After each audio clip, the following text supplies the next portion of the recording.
মসজিদে হাজিরি দিবেন আলাদা কথা, কিন্তু সবচেয়ে দেখেন সত্যবাদিতা, নাই পরায়ণতা, আমানতদারিতা যদি কোনো মুসলিমের ভিতরে না থাকে, তুমি পুরোপুরিতে মুমিন নও। প্রিয় ভাইরা আমার, খুব ব্যথা নিয়ে কথা বলছি। বিভিন্ন জালসায় যাচ্ছি, আজকে জালসা শোনার কোনো লোক পাওয়া যায় না। জি, নেচে নিল, কুদি নিল বক্তারা, সেখানে চলে গেল। এখানে করে যারা ইউটিউবার আছে, আজকে ভৈরবপুরের মাটিকে সারা পৃথিবীর 850 কোটি মানুষ দেখছে যে এখানে করে একটা জলসা হচ্ছে। ঠিক না বেটি? এই ভিডিওটা 850 কোটি মানুষ পৃথিবীর কি দেখছে? তুমি ডাক্তার না দেখো, তুমি জিলাপির দোকানে তুমি ফিরে যাও, তুমি যেখানে করে যাবে যাও, কিন্তু তোমাকে তো দেখে নিচ্ছে একটা স্যাটেলাইট নিয়ে। তুমি কোথায় আছো? তাহলে তুমি কি চরিত্রের, তুমি কি বৈশিষ্ট্যের, তুমি কিসের, তোমাকে এটা পরিচয় অবশ্যই দিতে হবে। প্রিয় ভাইরা, আমরা বলে জান্নাত পেতে পারবো কি করে? আমি আয়াত পাঠ করেছি বিভক্তির কারণের জন্য। আজকে যদি কোন মডেল সরকার, মসজিদের কমিটি, কোন সংস্থার হাজারো ইবাদত বান্দিগি যদি করতে থাকে, কিন্তু যদি মানুষের মধ্যে শুধু লড়ালড়ি করিয়ে দেয়, দলাদলি করিয়ে দাও, তুমি সাবধান প্লিজ প্রিয়ালা, তোমার 60 বছরের ইবাদত বান্দিগি করে কোনো লাভ হবে না। তুমি দাঁড়িয়ে রেখে রাখো, তোমার জন্য কি জাহান্নাম কি অপেক্ষা করছে প্রিয় ভাইরা আমার। তাহলে জাহান্নামে তো সবাই আমি ধরে দিলাম, জান্নাত তো আমি পেতে পারি না। তাহলে জান্নাত যদি কি পেতে হয়, তাহলে কি করতে হবে? এরকম কি হয়ে গেল ভাই? এটা দেখি অসুবিধা হচ্ছে কি? আমাকে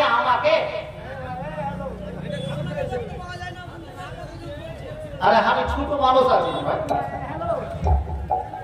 এবার দেখতে পারে বোধহয়।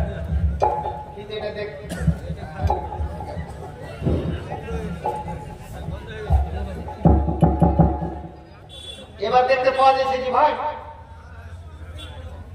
আরে দেখে তো আমি ভুলে গেলাম, মারফতও দেখবেন আপনি। এখন অপেক্ষা করেন, দোয়া করেন যেন এখন চলে যায় কবরে। প্রিয় ভাই না আমার, তাহলে তার জান্নাত পাওয়াই যাবে না নাকি? মুশকিল, কেউ বোধহয় পাবো না। যে অবস্থাটা, আহা, নিরাশ হয়ে যায়। আর এদিকে বেশি যাচ্ছি না। একটা জিনিস আমরা তওবা করে নিই, যদি 2-4-5 জন যদি এর থেকে তৈরি হয়ে যায়, করবো ইবাদত বান্দিগি, কিন্তু মানুষের মধ্যে কোনো দলাদলি ভাগাভাগি করবো না। বলুন সবাই ইনশাআল্লাহ।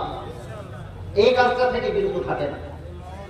সমাজ কিন্তু শেষ হয়ে গেছে, আর কিছু নেই, চিন্তাটা সমস্ত কিছু ভেঙে গেছে।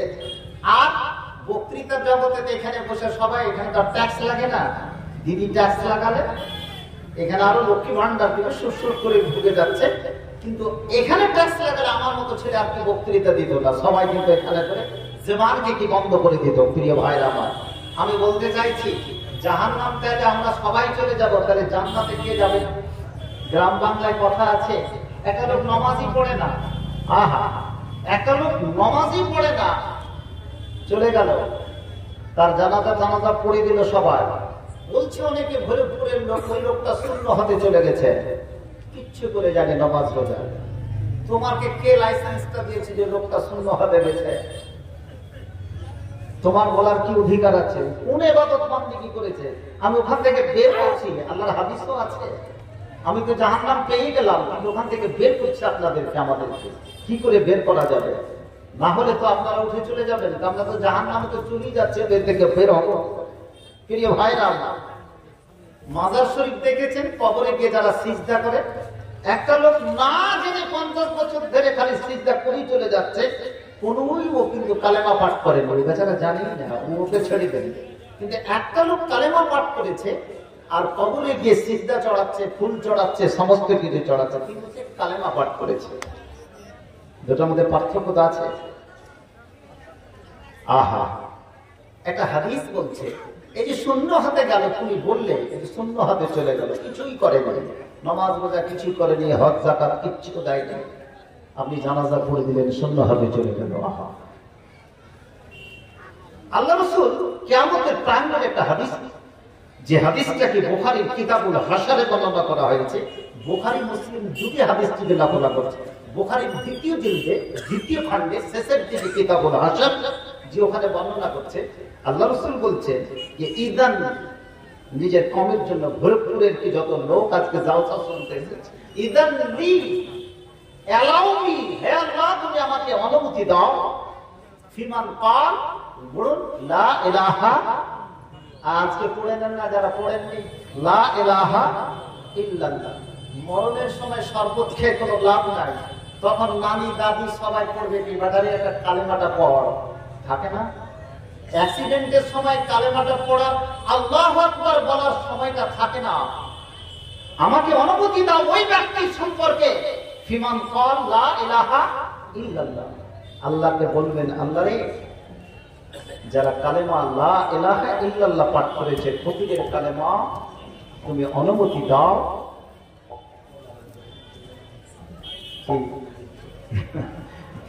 যা খুশি সবই তো এদের সুপারিশ করার আমাকে অনুমতি দাও। আল্লাহ বলবেন লাইসা হাদিহিলা, এটা তোমার ইখতিয়ারে নয়। আল্লাহ রাসূল যদি সুপারিশ না করবে তাহলে জাহান্নাম থেকে বাঁচতে পারবো কি? অনুমতিটা কবুল হলো না। আল্লাহ তাআলা স্বয়ং এবার হাদিস বর্ণনা করছেন। হাদিসটা কি?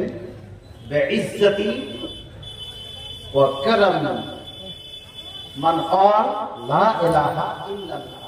আল্লাহ তাআলা বলছে, ওরে মুহাম্মদ সাল্লাল্লাহু আলাইহি সাল্লাম, এটা তোমার আন্ডারে নয়, তোমার ইখতিয়ারে নয়।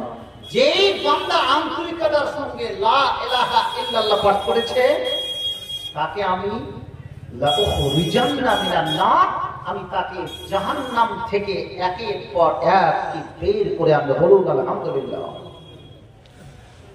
আহা, ওরে আমার ভরপুরের যুবক যুবতী, এলাকার সমস্ত যুবক যুবতী, আবার বৃদ্ধা বনিতা, জেনে রাখুন, জেনে রাখুন, আমি পৃথিবীতে অনেক অন্যায় কাজ করেছি, কোনোদিন নামাজ পড়েনি, কোনোদিন রোজা রাখিনি, কোনোদিন যাকাত দিইনি, হজ পর্যন্ত করিনি, কিন্তু সমাজে এমন এমন কাজ করেছি, ওরে আমি কোনোদিন ইফতারাকে যাইনি, কোনোদিন বিচ্ছিন্নতায় যাইনি, কোনোদিন মানুষের মধ্যে দলাদলি ভাগাভাগি করিনি। অতএব আমি যখন দুনিয়া থেকে চলে গেলাম, দুনিয়া থেকে যখন আমি কি মরে গেলাম, ওরে তুমি জেনে রাখো, জেনে রাখো, এই গুনাহ থেকে তুমি যদি বেঁচে থাকতে পারো, আল্লাহ তাআলা বলছেন বিইজ্জাতি ওয়া কারামি লা উখরিজান্না মিনান নার মান ক্বালা লা ইলাহা ইল্লাল্লাহ। ওরে যুবক যুবতী, জেনে রাখো, জেনে রাখো, তুমি যদি আন্তরিকতার সঙ্গে লা ইলাহা ইল্লাল্লাহ যদি তুমি পাঠ করে থাকো, তাহলে তুমি সত্যভাবে জেনে নাও, জেনে নাও, আল্লাহ তাআলা তোমাকে একদিন না একদিন ওই জাহান্নামের আগুন থেকে তোমাকে টেনে হিচড়ে বের করবেই করবে, এতে কোনো সন্দেহ নাই, সন্দেহ না।